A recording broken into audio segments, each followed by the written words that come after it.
Bismillahirrahmanirrahim. Assalamu alaikum students. Hope you all are doing great. This is our week 6 plan and the lesson is comprised of 4 topics. First one is types of pronouns. Second, conversion of tenses present to past. Punctuation of 5 kinds of sentences. And number 4 is subject verb agreement. Before we start our lesson, I have to share my objectives with you. At the end of the lesson, students will be able to recognize and recall the topics learned. Secondly, classify and compare through various examples and point out the basic structure and usage of grammatical terms. Compile, construct, and practice through assignment worksheets. Practice is very important. The more you practice, the better you get. First topic is types of pronouns. First, we have to understand what a pronoun is. A pronoun is a word that is used instead of a noun so that we do not need to repeat the noun. Because sometimes, as this definition shows, that pronoun helps us to avoid repetition of noun in a sentence. For example, if I say Richard often visits the library, Richard reads books, Richard's friends accompany him sometimes. Now, this repetition of Richard is awkward in these sentences, and if we replace this noun with appropriate pronouns, it will definitely improve the overall impact. For instance, Richard often visits the library, he reads many interesting books, his friends accompany him sometimes. So, here I have replaced Richard with appropriate pronouns, that is, he and his, and it is definitely improving the overall impact. There are different kinds of pronouns: personal pronouns, reflexive pronouns, possessive pronouns, and relative pronouns. In this table, on your left hand side, you can see first person singular, second person singular, third person singular, and pronouns are definitely they change, of course, with the usage of the subject. If subject is singular, then the pronoun used instead of that noun would be singular as well. For example, first person is the one who is speaking. Okay, so pronouns are I, me, myself, this is reflexive. My and mine, this is possessive. Second person is the person spoken to, whom you are talking to. So the pronouns will be you, your, yours. Then third person is the person spoken about. Okay, and the pronouns are he, she, it. These are personal pronouns. Reflexive pronouns are himself, herself, itself. Possessive pronouns his, hers, its. Right, and relative pronouns are used as pronouns and conjunctions as well. They can relate to sentences: who, whose, which, that, such kind of pronouns. Now on the second page you can see first person plural, second person plural, third person plural, and so that the pronouns are plural as well.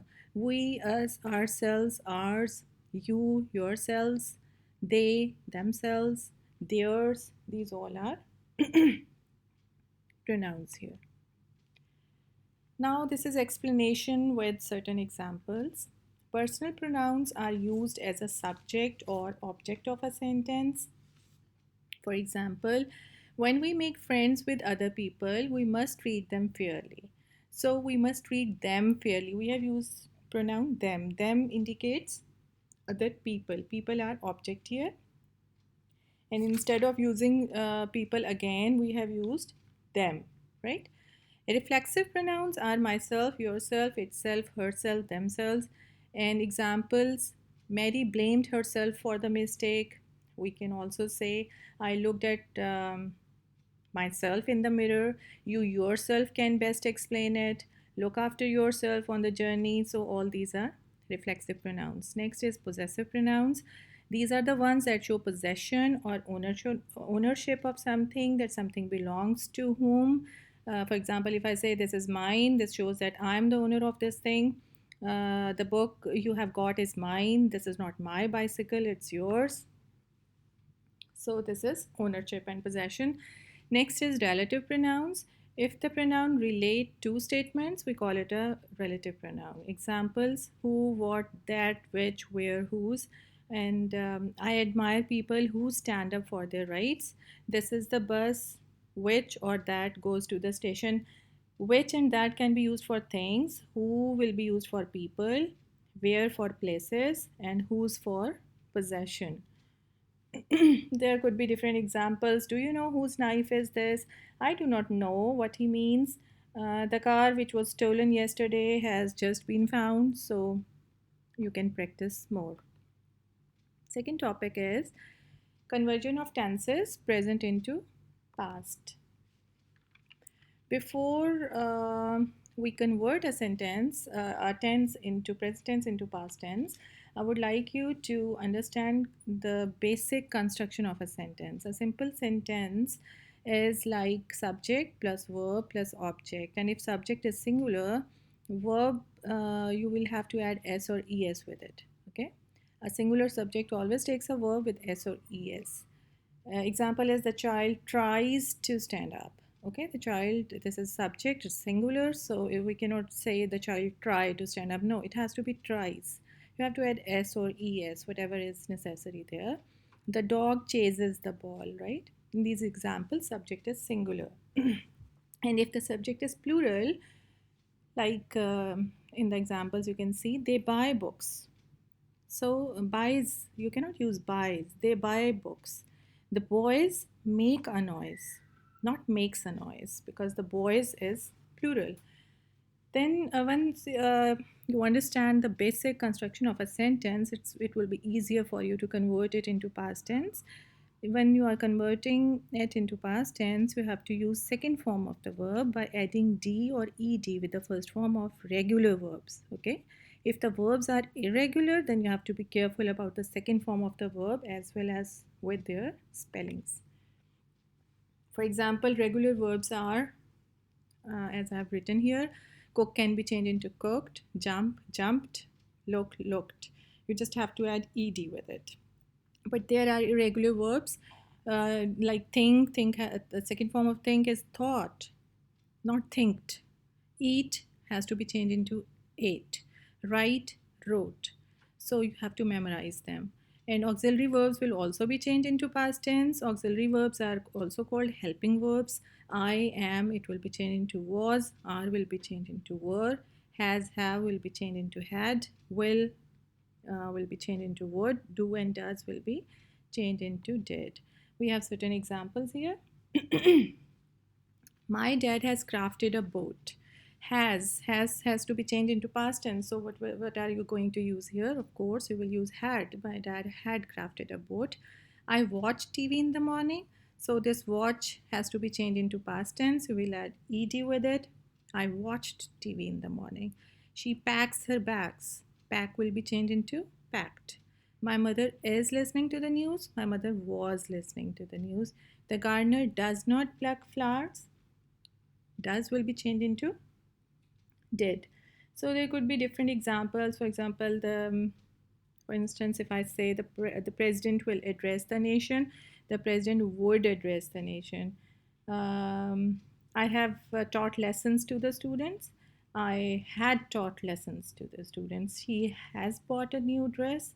She had bought a new dress. Let's move to lesson number 3. Punctuation of 5 kinds of sentences. Why punctuation is important? There are different rules of punctuation, but first we have to understand why punctuation is important. Punctuation means the correct use of full stops, capital letters, commas, question marks, exclamation marks in a piece of writing. When we speak, we make pauses and variation of tone just to make our audience understand us well. Similarly, while writing, we use punctuation to make the sense clear and easy to understand. These are just general rules of punctuation written here: usage of full stop, question mark, exclamation mark, hyphen, capital letters. In the beginning of the sentence, you have to use a capital letter, and if it's a proper noun, you have to use a capital letter. We will emphasize on these 5 kinds of sentences. Statements, questions, instructions, requests, and exclamation. So statements are generally simple and complete sentences, and they need a full stop at the end. Questions are inquiries starting with how, where, when, or other auxiliary verbs, and we use question marks at the end. That is very important just to convey a better sense. Okay, for example, have you been to America? Do you like watching films?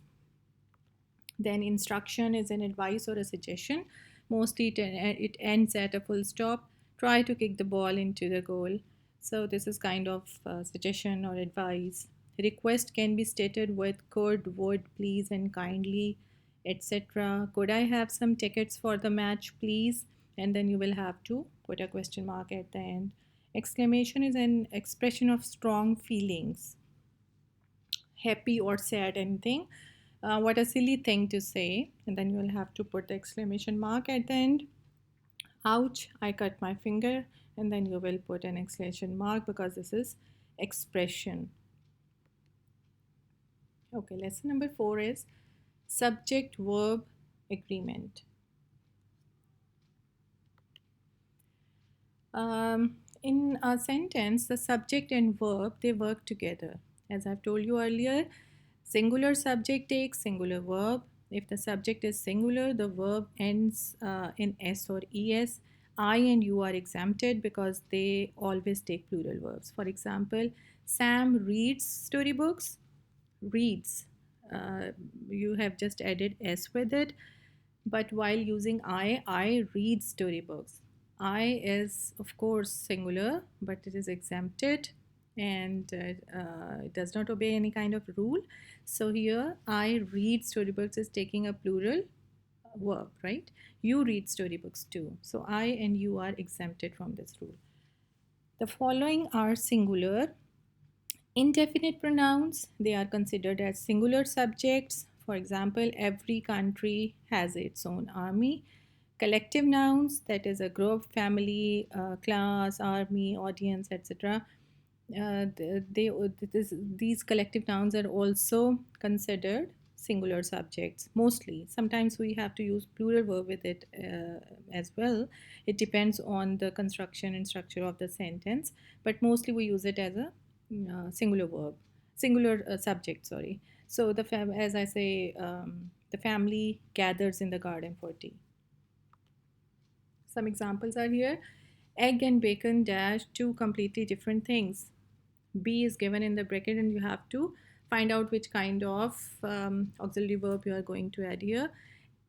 Egg and bacon are two completely different things, of course. Second, if a person really dash you, like you, he or she will help you when the need arises.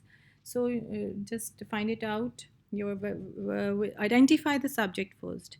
Person is your subject. It is singular, so it has to it will take which kind of verb here. You will have to add s or es with the verb. Okay, if a person really likes you, he or she will help you when the need arises. Now here the subject is need. Third is sometimes a student cannot understand a word and so he has or have to look it up in a dictionary or guess its meaning. Sometimes a student cannot understand a word. Who is subject here? Of course, the student. Student is a singular subject. And so he has or have. What will you put here? You will have to put has. Of course, it's a singular subject. So he has to look it up in a dictionary or guess its meaning. So at the end of the lesson, we have achieved our goal by recalling and understanding the grammatical structure of all the topics. We have drawn comparison through various examples, then compilation and practice by assignment worksheets that we will do definitely after this lesson. Always remember, practice is to achieve linguistic competence and to use grammar as a tool or resource in the comprehension or creative writings. Thank you so much and take care.